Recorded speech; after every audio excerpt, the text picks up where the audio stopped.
எனக்கு எனக்கு முருகனை ரொம்ப பிடிக்கும். எனக்கு எனக்கு என்னன்னா, எனக்கு கடவுளை சின்னதா பார்க்க முடியாது. அது ஒரு சின்னதா ஒரு ஒரு கட்டத்துல வச்சு பார்க்கறதுல எனக்கு உடன்பாடு. அவர் மிகப்பெரியவர். இந்த உலகத்தை படைச்சவன, இந்த அண்ட சராசரத்தை படைச்சவன சாதாரணமா இட போடுறதுங்கிறதுலாம் என்னால் வந்து ஏற்றுக்க முடியாது. அது அப்படி இல்லை. பழனியில் ஷூட்டில் போய் நான் பழனி கோயிலுக்கு போய் தரிசனம் பண்ணுறதுக்காக போயிருந்தேன். எனக்கு அப்போ 2019 போகும்போது அங்கே வந்து சையத்னு ஒரு இன்ஸ்பெக்டர் இருந்தார். திரும்ப முருகனை தரிசிருக்கீங்களா, போகலாமான்னு கேட்டார் எனக்கு. நான் வந்து 2018 போன போதே வந்து நான் போனதுனால அங்கே வந்த மற்ற பக்தர்கள் தொந்தரவாயிடுச்சு.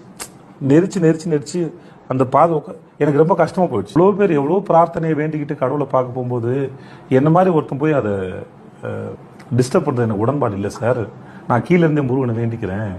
சின்ன வயசுலேருந்தே எனக்கு முருகர் மேலே எனக்கு ஒரு தனி, அது கடவுளையும் தாண்டி எனக்கு ஒரு பெரிய நெருக்கம் இருக்கும்.